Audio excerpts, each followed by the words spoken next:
Hello दोस्तों, हम लोग देखेंगे हम सब लोग वीडियो अरुणाचल से पहले प्रदेश। सूर्योदय होता है। एक ऐसा राज्य जिसकी प्राकृतिक सुंदरता देख आपको लगेगा मानो आप फिनलैंड में घूम रहे हैं। इसी राज्य में दुनिया की दूसरी सबसे बड़ी बौद्ध मोनेस्ट्री भी मौजूद है और साथ ही यहाँ का लगभग 3/4 हिस्सा जंगल और हरियाली से घिरा हुआ है। पहाड़ियों के बीच में बसा होने के कारण आज तक भी यहाँ कोई एयरपोर्ट नहीं बन पाया है। ये राज्य 7 सिस्टर्स में से एक है जहाँ पर भारत का सबसे लंबा पुल भी बना हुआ है। दोस्तों आज हम बात कर रहे हैं भारत के एक खूबसूरत राज्य अरुणाचल प्रदेश की। तो देर किस बात की, अपना सीट बेल्ट बांध लीजिए अच्छे से और निकलते हैं अरुणाचल प्रदेश के एक शानदार सफर पर। भारत के पूर्वोत्तर इलाके के एक बेहद ही खूबसूरत राज्य अरुणाचल प्रदेश में चारों तरफ हरे भरे जंगल, खूबसूरत वादियां, नदी और झरने बहते हुए ही नजर आएंगे। लेकिन ये एक ऐसा राज्य है जहां भारतीयों को जाने के लिए भी परमिट लेनी पड़ती है। लेकिन ऐसा क्यों, इस बारे में हम आपको वीडियो में बताएंगे। अरुणाचल प्रदेश की कुल जनसंख्या 16 लाख के आसपास है और ये भारत का तीसरा सबसे कम आबादी वाला प्रदेश है। ये देश का सबसे कम डेंसिटी वाला राज्य भी है। यहाँ प्रति वर्ग किलोमीटर एरिया में औसतन सिर्फ 17 लोग ही रहते हैं और अरुणाचल प्रदेश में कुल 18 जिले आते हैं। साथ ही आपको बता दें कि ये प्रदेश देश की अर्थव्यवस्था में भी प्रमुख योगदान प्रदान करता है। अरुणाचल प्रदेश की जीडीपी 4.5 बिलियन डॉलर्स के आसपास है। अरुणाचल प्रदेश की राजधानी और सबसे प्रमुख शहर है ईटानगर। इसे मिनी इंडिया के नाम से भी जाना जाता है क्योंकि भारत के लगभग सभी राज्यों के लोग ईटानगर में देखने को मिलते हैं। ईटानगर का नाम यहाँ पर मौजूद ईटा किला के नाम पर रखा गया है। ईटा किला एक प्रसिद्ध ऐतिहासिक स्मारक है जिसे देखने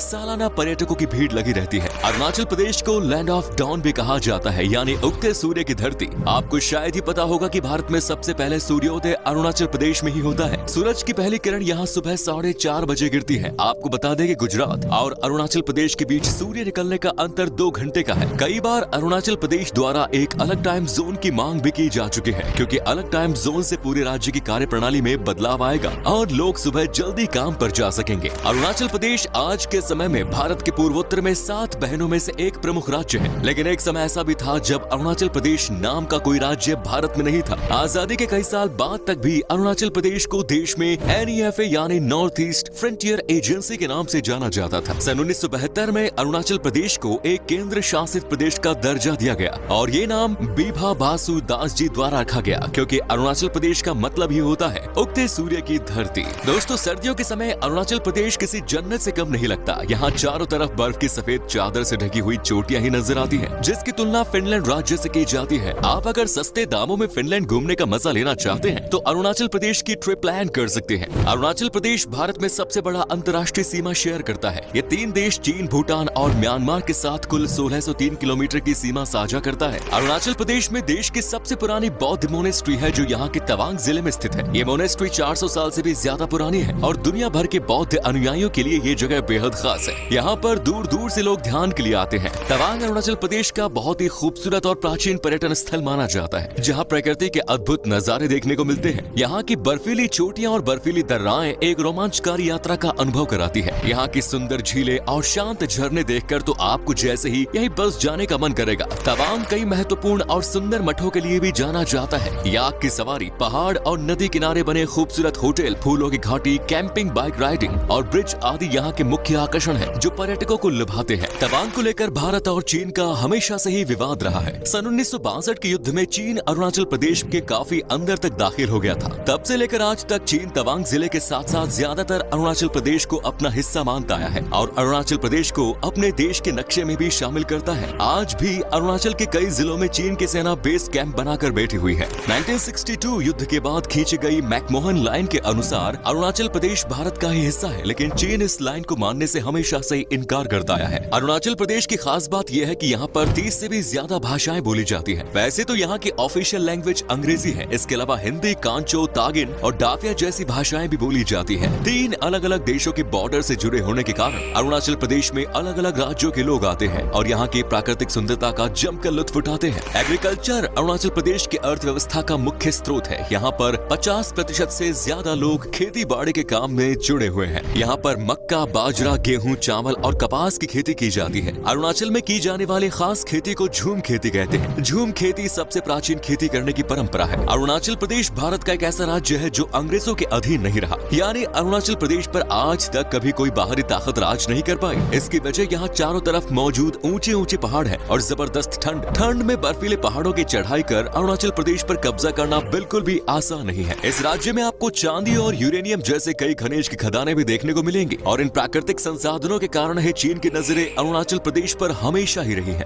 अरुणाचल प्रदेश को ऑर्किड पैराडाइज भी कहा जाता है। इस अकेले राज्य में 500 से भी ज्यादा प्रकार के ऑर्किड की प्रजाति पाई जाती है, जो भारत के किसी भी राज्य में सबसे ज्यादा है। साथ ही यहाँ कई प्रकार की जड़ी बूटियां भी पाई जाती है। ईश्वर का भरपूर वरदान अरुणाचल प्रदेश को प्राप्त है, जहाँ के 80% एरिया में सिर्फ जंगल है। अरुणाचल प्रदेश में रहने वाले ज्यादातर लोग किसी न किसी जनजातीय समुदाय से ही ताल्लुक रखते हैं। कुल मिलाकर 25 से 30 आदिवासी समुदाय के लोग इस प्रदेश में रहते हैं। वहीं इन जनजातियों के अंदर भी कई जनजातियां आती हैं, जिनकी गिनती करने पर आंकड़ा 100 के पार पहुंचता नजर आता है। इस राज्य के लोग टोपोला भात, बैम्बो शूट और सुअर का मांस खाना पसंद करते हैं। साथ ही आपोंग नाम की राइस बीर भी खूब पी जाती है। अरुणाचल प्रदेश में एक और अनोखा रिवाज है शादी के समय, जहाँ ज्यादातर लड़की के पिता दहेज का इंतजाम करने के लिए परेशान और दुखी रहते हैं। वहीं अरुणाचल प्रदेश में दहेज लड़की वाले नहीं बल्कि लड़के वाले देते हैं। इसीलिए यहाँ पर लड़की